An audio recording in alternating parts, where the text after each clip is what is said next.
Welcome, true crime and mystery fans. Have you ever heard a story so bizarre, so chilling, that it defies all explanation? Today, we're diving into one of the most enduring and unsettling mysteries of the 20th century, the Dyatlov Pass Incident.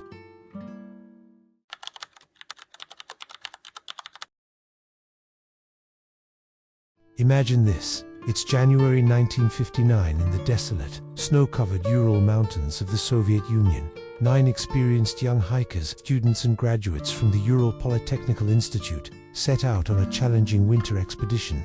Led by Igor Dyatlov, a seasoned hiker, their goal was to reach Mount Otorten.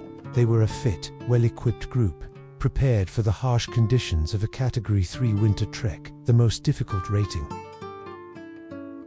One member, Yuri Yudin, fell ill early on and wisely turned back, a decision that undoubtedly saved his life. The remaining 9 continued their journey. On February 1st, they set up their last camp on the slopes of Kholat-Syakhl, a Mansi name, meaning Dead Mountain. This remote peak would soon live up to its ominous name.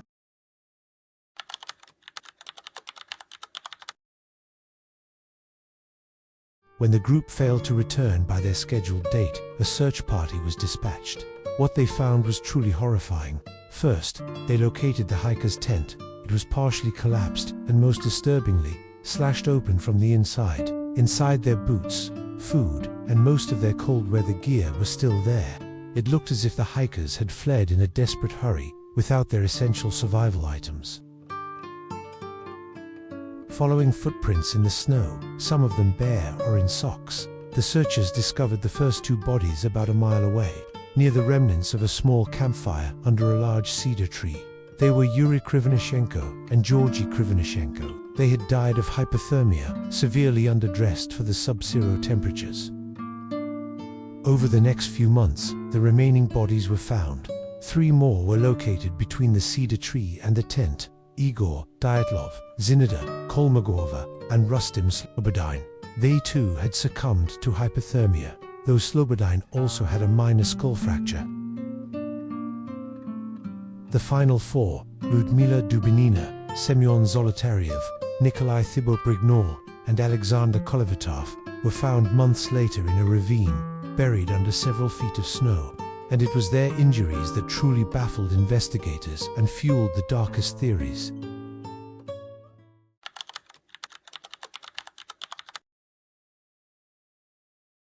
While most of the hikers died of hypothermia, a dangerous drop in body temperature, the last 4 victims presented a disturbing puzzle.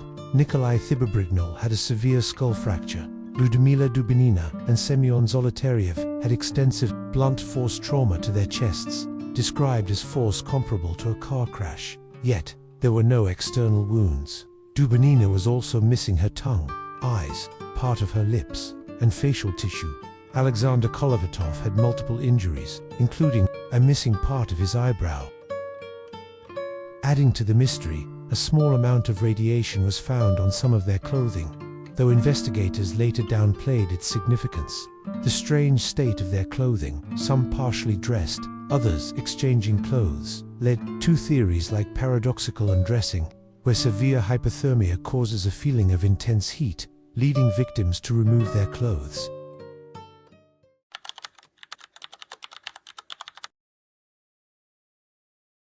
For decades, the Dyatlov Pass Incident has been a magnet for speculation, spawning numerous theories, both rational and outlandish. 1. The official explanation: avalanche. For many years, the official Soviet conclusion was simply a compelling natural force. However, in 2019, Russian investigators reopened the case. Conducting extensive studies and computer simulations, their conclusion, reinforced by Swiss researchers in 2021, points to an avalanche.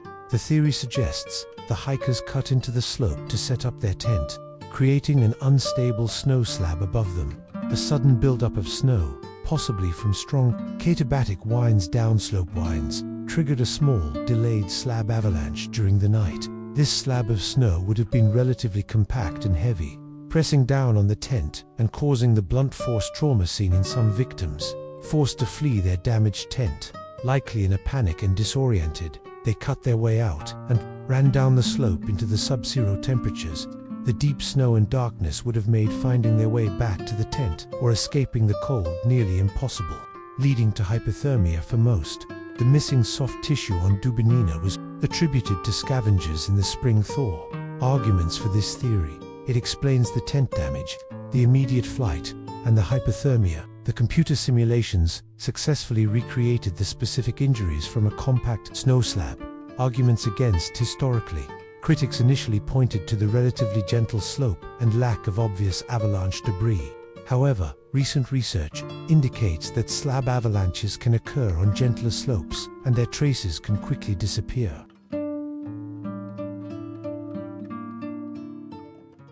2. Military testing gone wrong. This theory suggests that the hikers stumbled upon a secret Soviet military test, perhaps involving a new weapon. Proponents point to reports of glowing orange orbs in the sky reported by other groups in the area at the time, the strange, unexplainable internal injuries without external wounds, the faint radiation found on clothing, the perceived secrecy and suppression of initial investigation files. Some speculated about parachute mines, which explode in the air, creating a powerful blast wave that could cause internal injuries. Arguments against: no evidence of an explosion or a military presence was ever definitively found. The radiation levels were very low, possibly from a naturally occurring source, or even contamination from other items. The glowing orbs were often dismissed as rocket launches or atmospheric phenomena. 3. The infrasound theory. This chilling theory proposes that powerful low-frequency sounds, or infrasound, generated by strong winds interacting with the mountain's topography, could have caused the hikers to experience intense fear, panic, and disorientation. That the idea is, this infrasound could induce nausea, anxiety, and even irrational behavior. Driven by an overwhelming sense of dread, the hikers fled their tent in a trance-like state, stumbling into the deadly cold and ultimately perishing from exposure and injuries sustained in their panicked flight. Arguments for: it could explain the seemingly irrational behavior and mass panic. Arguments against: there's no concrete evidence of such an infrasound phenomenon occurring at that specific location and time with sufficient intensity to cause such effects.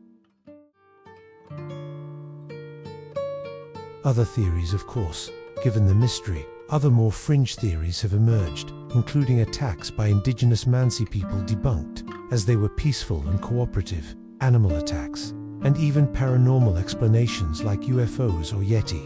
However, these lack any credible evidence.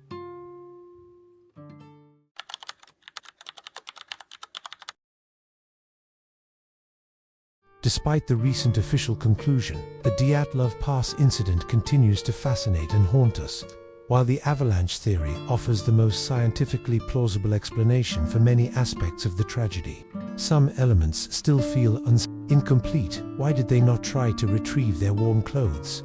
Why did they cut the tent from the inside if they could have simply unzipped it? And how can we truly comprehend the sheer terror that must have gripped these young adventurers in their final moments? The Dyatlov Pass incident remains a stark reminder of the unforgiving power of nature and the enduring human quest to understand the inexplicable. What do you think happened at Dyatlov Pass? Let us know in the comments below. And if you enjoyed this deep dive into a chilling mystery, be sure to like this video and subscribe for more interesting content.